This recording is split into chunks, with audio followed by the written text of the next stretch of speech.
On galère tous à trouver des outils qui soient gratuits, simples, efficaces et qui puissent nous faire gagner un temps fou dans la réalisation de nos tâches quotidiennes. Bienvenue dans cette nouvelle vidéo, je m'appelle Thomas, mon but c'est t'aider à mieux comprendre les devs et réaliser les tâches basiques par toi-même. Aujourd'hui, je vais te montrer entre 15 et 20 outils que j'utilise tous les jours dans l'édition de mes supports de com, de mes sites web ou de mes vidéos par exemple. Je te laisse me mettre un petit pouce bleu, t'abonner à cette chaîne si tu as envie de plus de contenu de la sorte et on y va.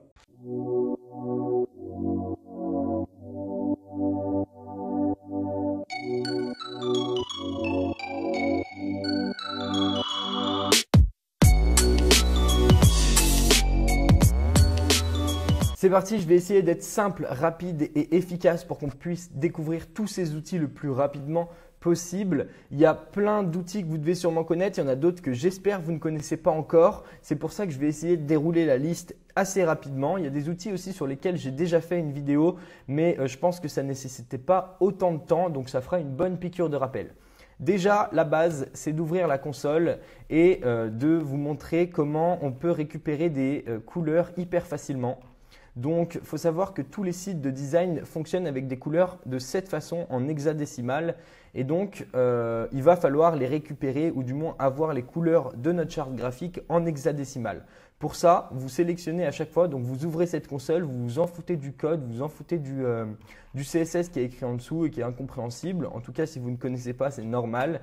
Mais vous allez prendre un petit carré comme ça. Donc, si vous n'en avez pas, à chaque fois, vous allez vous balader dans le code et vous allez trouver des petits carrés de cette façon. Ça va vous permettre d'ouvrir une console et d'avoir un color picker, on appelle ça.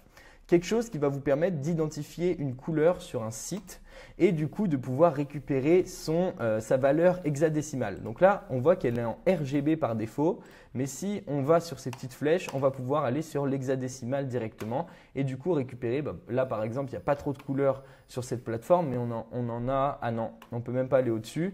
Mais du coup, voilà, on va essayer de récupérer ce bleu parce disons qu'il nous plaît. C'est aussi très pratique si on a notre logo en image et qu'on ne se souvient plus de la partie hexadécimale. Donc là, on clique dessus, il nous donne la partie hexadécimale et vous verrez qu'on en aura besoin juste après. Deuxième outil, j'ai déjà fait une vidéo dessus, ça s'appelle remove.bg. C'est une bonne piqûre de rappel encore une fois. Donc là, ça nous enlève le background de notre photo hyper rapidement. Donc fini les galères sur Photoshop. On a téléchargé notre image sans fond et on va aller sur Pixlr. Pixlr, c'est un outil que j'utilise pour mes miniatures YouTube, pour créer un contour autour de moi. Vous pouvez l'utiliser pour plein d'autres usages. En tout cas, c'est l'usage principal que j'en fais. Donc, on ouvre notre Pixlr Editor. Tous ces outils sont gratuits encore une fois. J'ouvre mon image depuis mon ordi. Je vais sur l'image que j'ai détourée. Je vais aller dans les layers directement. Outer Glow. Je sélectionne une couleur, je vais prendre du noir. D'habitude, je mets des contours blancs, mais bon, ça ne va pas trop se voir avec le fait qu'il y ait les damiers derrière. Donc, je vais sur le noir, je fais OK. Et ensuite, on va augmenter la taille et vous voyez qu'on a un contour qui est fait hyper simplement et hyper rapidement. Si vous trouvez que c'est une ombre qui est trop projetée, vous pouvez modifier la hardness. Et voilà, on a vraiment une ombre qui est nickel et vous pouvez régler la taille aussi. Très exploitable, très facile d'utilisation. En tout cas, ça fait plaisir. On va passer maintenant à des librairies d'illustration comme ManyPixel. J'en ai une autre après, elle s'appelle Undraw. Je vous mettrai tous les liens dans la description. Très pratique aussi à intégrer dans vos designs par exemple. On va voir par exemple, je sais pas, si on fait une présentation sur Google Slide, là j'ai déjà une illustration de Undraw qui a été faite et j'ai juste à la mettre là et voilà, on va pouvoir créer des designs qui sont faciles, qui sont simples, mettre une forme ici, l'adapter à la taille de l'écran, voilà, on la met à moitié par exemple, on la remet à la taille de notre slide, on va lui choisir une couleur, encore une fois si on n'a plus la couleur de notre logo ou qu'on veut retrouver la couleur de notre illustration, on va là-dessus, on sélectionne notre color picker, il nous donne l'hexadécimal, on le récupère, on ferme ça, on va dans les couleurs d'arrière-plan ici, dans les couleurs personnalisées, on colle et on a notre couleur de base qui est faite. Si vous voulez enlever le contour, vous enlevez le contour et après vous pouvez ajouter du texte comme vous le voulez. Bonjour, le mettre en forme. En tout cas, je ne vais pas vous apprendre à utiliser Google Slide. mais c'est comme ça que ça fonctionne. Vous voyez qu'on peut faire des designs rapidement, simplement, pas besoin d'éditer nos illustrations sur Illustrator. Évidemment, on est limité par ce que l'application nous propose, qu'on va aller voir tout de suite. Il y a quand même beaucoup de choix. Donc là, si vous voulez, par exemple, je sais pas, ça dépend de votre sujet à chaque fois. Ça va être comme les choix d'icônes. Si vous voulez, je sais pas, un téléphone, vous tapez téléphone, faites vos recherches en anglais. C'est un peu plus pratique, surtout sur une plateforme anglaise. OK, et là, voilà, on a nos phones. Encore une fois, vous pouvez l'adapter à votre charte graphique. Donc pareil, on retourne vers la console. On va trouver un endroit où on peut trouver un petit carré. Donc à chaque fois, naviguer un petit peu dans le code. Si vous ne trouvez pas ces petits carrés à côté, eh bien, on va aller au pire des cas les trouver sur un autre site, sur une autre plateforme, à un endroit où eux, ils le mettent. Voilà, j'envoie ici. Voilà, donc par exemple, vous avez compris le système. Je vais prendre ce rouge là, par exemple, juste pour faire l'exemple. On va retourner sur notre ManyPixel. On la colle ici. Hop. Et voilà. Nos designs sont de la couleur de notre charte graphique. On les download en PNG et après, on peut les exploiter. Exactement le même principe pour Undraw avec plus des illustrations qui sont de type un petit peu flat design. Donc là, on va pareil, on peut modifier la couleur. On met la couleur qu'on veut, la couleur de notre charte graphique et on choisit les designs qu'on veut. Encore une fois, il y a une barre de recherche pour chercher les éléments qui nous conviennent. Si on retape Phone, voilà, on a encore d'autres designs faits d'une façon un petit peu différente et qu'on peut exploiter. Je vous conseille d'utiliser l'un ou l'autre sur vos sites web ou sur vos présentations parce que c'est des designs qui ne sont pas trop en accord et là au moins il y a une complète identité. Ensuite, on a le classique Unsplash pour récupérer des photos libres de droit et complètement exploitables et surtout d'une qualité incroyable. Jongler et aller chercher les photos assez loin parce que beaucoup de gens utilisent Unsplash et vos concurrents pourront potentiellement utiliser les mêmes. Si vous pensez que vous êtes trop limité sur Unsplash, il y a une autre plateforme qui s'appelle Morgfile sur laquelle vous pouvez trouver encore plein d'autres photos libres de droit. Il existe plein d'autres plateformes de photos libres de droit, mais voici un petit peu les deux principales. Maintenant, on va passer au design et au fait de faire des maquettes de sites web, d'applications et surtout des maquettes dynamiques. Ça va nous permettre, par exemple, si on fait des hackathons ou si on veut développer quelque chose d'hyper rapide, mais de visuel comme si un site web marchait en temps réel, eh bien, vous allez pouvoir utiliser Figma de cette façon.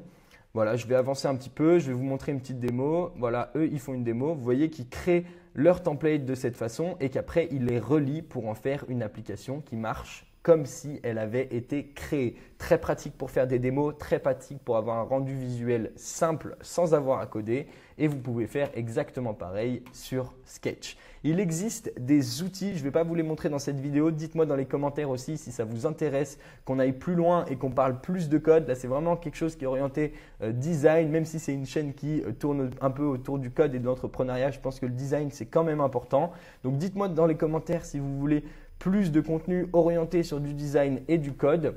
Vous avez en fait des applications, c'est là où je voulais en venir, qui servent à tirer une maquette de Sketch et la convertir en du code déjà fait. Donc comme ça, vous avez une base qui est préfaite et vous pouvez eh bien, travailler dessus et vous n'avez pas à tout refaire depuis zéro en vous appuyant d'un côté sur votre mockup et de l'autre sur votre éditeur de texte.